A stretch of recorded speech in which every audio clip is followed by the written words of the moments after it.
കനകച്ചിലങ്കയില്ലേ? കനകച്ചിലങ്ക കിലുങ്ങി കിലുങ്ങി കാഞ്ചന കാഞ്ചി കുലുങ്ങി കുലുങ്ങി കടമിഴിയിൽ കമലകളം കവിളിണയിൽ സിന്ദൂരം നടന്ന പുലരിമഴ പൂഞ്ചൊടിയിൽ പുന്നാരം. ആ പുന്നാരമേ, ആ പിന്നാരം കൊണ്ട് ഇങ്ങോട്ട് വന്നാട്ടെ. ആ പിന്നാരം ഇങ്ങോട്ട് കൊണ്ടുവന്നേ.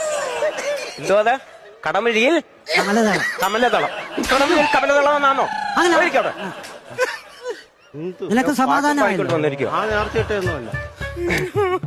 നീ ഇതോടെ ശ്രദ്ധിക്കേ. ആ പുസ്തകം കൊണ്ട് മടക്കി വെച്ച മലയാള മാസങ്ങൾ അതറിയാമോ? മലയാള മാസങ്ങൾ എന്ന് പറഞ്ഞേ. ജനുവരി, ഫെബ്രുവരി, മാർച്ച്, ചിങ്ങം, കന്നി, തുലാം, ആയില്യം. ആയില്ലയോ? ആയില്യം എന്നാ ചോദിച്ചേ സാറേ. ഇവിടെ 12 മാസങ്ങൾ വേണ്ടേ? ഫെബ്രുവരി വന്നത് മലയാള മാസത്തിനകത്ത്. എല്ലാം കൂടെ 12 കിട്ടിയാ